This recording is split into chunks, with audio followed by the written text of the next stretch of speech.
आप कह रहे होंगे शाह जी, क्या मौला हुसैन ने शुक्र पढ़ा था? क्या हम शुक्र नहीं पढ़ते? हम भी शुक्र पढ़ते हैं, क्यों नहीं पढ़ते? जब कोई लॉटरी निकल आती है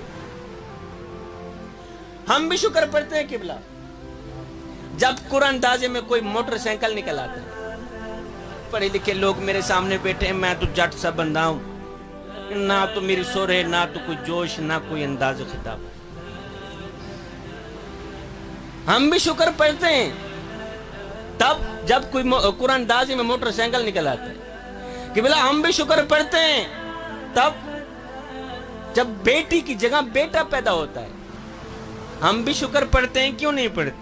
लेकिन तब अगर घर में कोई मेहमान आ जाए, मेहमान कहे जी मैंने खाना भी खाना है, मैंने रोटी भी खानी है, मैंने चाय भी पीनी है, मैंने बोतल भी पीनी है, हाय फिर तो हम मारे गए, फिर तो हम लूटे गए। अगर मेहमान कहे ना जी ना, मैं सब कुछ घर से खा के आया हूं, फिर शुक्र अल्हम्दुलिल्लाह। ये हमारे शुक्र की हालत है।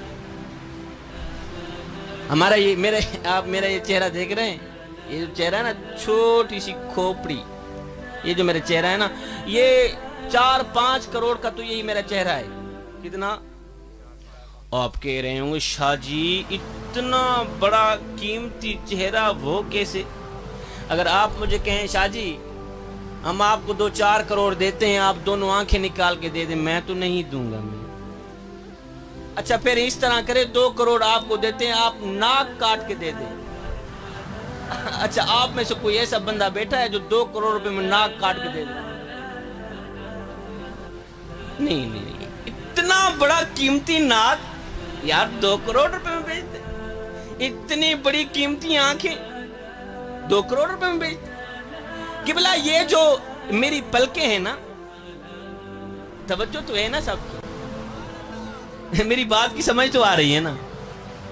कि भला ये जो मेरी 2 पलकें हैं ना, इन 2 पलकों में से अगर एक पलक के बाल झड़ जाएं तो मैं लाखों रुपए लगा दूंगा कि किसी न किसी तरह इस पलक के ऊपर बाल आ जाएं। किबला मेरे करीम रब ने फरमाया है, बंदे अपने ऊपर गौर तो कर, मैंने तुम्हें किन किन नेमतों से नवाजा हुआ। किबला ये नाक, ये कान, ये जुबान, ये आंखें, ये दिल, ये गुर्दे, ये फेफड़े, ये वो नेमतें हैं जो करोड़ों की हैं। क्या इतना बड़ा करोड़ों का सरमाया, अगर मेरे दिल का एक बाल खराब हो जाए, अल्लाह ना करे, तो मैं करोड़ों रुपए लगा दूंगा किसी न किसी तरह इस बाल के ऊपर कोई दूसरा बाल आ जाए। ऐसे ना? फिर मैं 1 बार नहीं, 2 बार नहीं, लाखों बार शुक्र ना करूं कि इतने बड़े करोड़ों रुपए का मटेरियल अल्लाह ने मुझे मुफ्त में दे दिया है। अल्लाह ने मुझे मुफ्त में, कभी इसका बिल भी नहीं मांगा। फिर मेरा हक नहीं बनता उस करीम रब का शुक्र अदा कर। एक बुजुर्ग के दिल का ऑपरेशन हुआ ना, फकीर था, अल्लाह वाला था, उसके दिल का ऑपरेशन हुआ तो 10 दिन तक हॉस्पिटल में पड़ा रहा, अस्पताल में पड़ा रहा। 10 दिन के बाद डॉक्टर साहब ने 5 लाख रुपया बिल भेज दिया।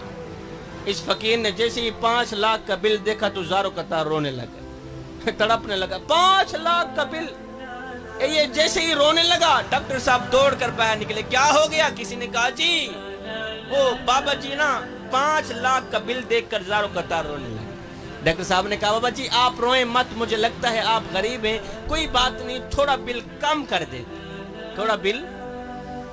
बाबा जी ने कहा डॉक्टर साहब ये तो 5 लाख है, अल्लाह का दिया सब कुछ है, मैं तो 10 लाख देने की भी इस्तेताअत रखता हूँ,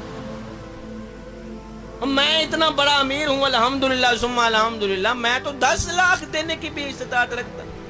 डॉक्टर साहब ने कहा बाबा जी जब आप हैं भी इतने अमीर, क्या आप 10 लाख देने की इस्तेताअत रखते हैं, फिर आप 5 लाख की चिट्ठी देकर ज़ारो कतार क्यों रो रहे हैं? तो आगे बाबा जी ने जो जवाब दिया, सोने की तख्ती पे लिखने वाला जवाब है। जब डॉक्टर साहब ने कहा बाबा जी जब आप हैं भी अमीर, फिर 5 लाख का बिल देखकर हजारों कतार क्यों रो रहे हैं?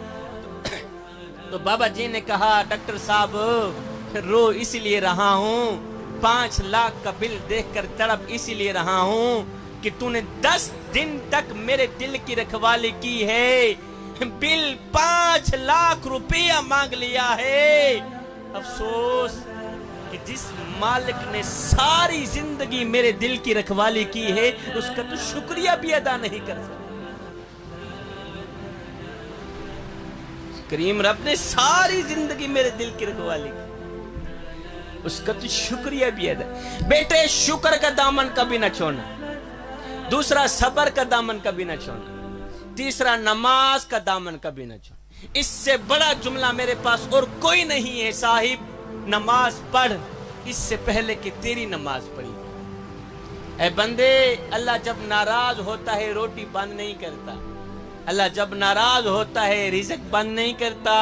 जी में शाला, अल्लाह जब नाराज होता है सूरज को हुक्म नहीं देता कि फलां शख्स मेरा नाफरमान है, तेरी किरणें उसके आंगन में नहीं जानी चाहिए। ना बंदे ना, अल्लाह जब नाराज होता है तो सजदों की तौफीक छीन लेता है। अल्लाह जब नाराज होता है तो बंदे का मन उजड़ जाता है। और सैयद को इतना तो बता दो, जिस बंदे का मन भी उजड़ जाए उसके पल्ले रहता ही क्या है। नमाज के बाद बेटा कुरान का दामन कभी ना छोड़ना। क्या सैयदना अली जुल मुर्तजा शेर खुदा ने 1400 साल पहले एक जुमला इरशाद फरमाया था, आज तक मुझे याद है। आपने फरमाया, मेरे मालिक मैं तेरी इबादत तेरी जन्नत की लालच के लिए नहीं करता और ना ही तो जहन्नुम के खौफ से करता हूं।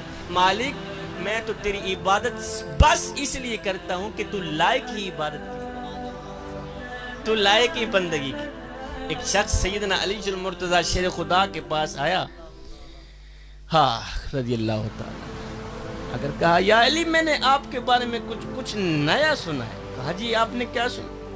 कहा जी मैंने सुना है कि तू अल्लाह से बातें करता है, अल्लाह तेरे से बातें करता है। एक शख्स आया सैयदना अली जुल मुर्तजा शेर खुदा के पास, कहा या अली मैंने आपके बारे में कुछ नया सुना है। कहा जी क्या सुना है? कहा जी मैंने सुना है कि तू अल्लाह से बातें करता है, अल्लाह तेरे से बातें करता है, ऐसे है।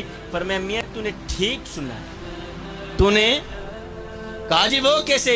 अब सैयदना अली जुल मुर्तजा शेर खुदा का जो जवाब है वो दिल के कानों से सुनिएगा। आपने फरमाया मियां जब मेरा जी चाहता है कि मैं अपने रब से बात करूं तो मैं नमाज पढ़ने लग जाता हूं, और जब मेरा जी चाहता है कि मेरा रब मुझसे बात करे तो मैं कुरान उठाता हूं पढ़ने लग जाता हूं। मेरे हुजूर अलैहिस्सलाम ने फरमाया रातों की तन्हाइयों में उठ उठ के कुरान पढ़ा करो, और कुरान पढ़ते वक्त रोया करो, और अगर रोना ना भी आए तो रोने की कोशिश कर लिया करो। हजरत दाता अली हजवेरी से पूछा गया, हजरत अगर रोने की कोशिश करें फिर भी रोना ना आए तो क्या करें? आपने फरमाया फिर अपने मुकद्दर पे रोया। इतने संग दिल हो गए हो कि आंखें आंसू बहाना भी छोड़। जवानों, एक तो शुक्र का दामन कभी ना छोड़ना, सब्र का दामन कभी ना छोड़ना, नमाज का दामन कभी ना छोड़ना, और कुरान का दामन कभी ना छोड़ना। तुम दुनिया में भी कामयाब रहोगे, आखिरत में भी कामयाब रहोगे। आखिर में मैं जो देने के लिए आया था वो ये है, जवानों जिक्र मुस्तफ़ा की महफिल में आने वालों, खुदा के लिए मियाँ अगर किसी को नफा नहीं दे सकते तो ना देना, किसी को नुकसान भी ना दे। आखिरी बात, बात खत्म। मियाँ किसी को खुशी नहीं दे सकते तो ना देना, किसी को तकलीफ भी ना दे। पढ़े लिखे लोग मेरे सामने बैठे हैं कि बोला ये जो तकलीफ होती है ना, तकलीफ ये एक ऐसी चीज है, ये घूमती हुई फिरती हुई आखिरकार उस बंदे तक आ नहीं पहुंचती है जहां से ये तकलीफ गई थी। वो एक मालिक था, उसको गुस्सा आया, उसने अपने नौकर को थप्पड़ रसीद कर दिया। मैंने बात की है ना, ये जो तकलीफ है ना, ये घूमती हुई फिरती हुई आखिरकार उस बंदे तक आ नहीं पहुंचती जहां से ये तकलीफ। और मालिक को किबला गुस्सा आया, उसने नौकर के मुंह पर थप्पड़ रसीद कर दिया, गुलाम के मुंह पर थप्पड़ रसीद कर दिया। अब जैसे ही गुलाम को थप्पड़ लगा वो भी गुस्से से आग बगोला हो गया, लेकिन वो बेचारा क्या करता, मालिक को मार तो नहीं सकता था। ये गुलाम शाम को घर आया, इसने आते ही बीवी के मुंह पर थप्पड़ रसीद कर दिया। अब जैसे ही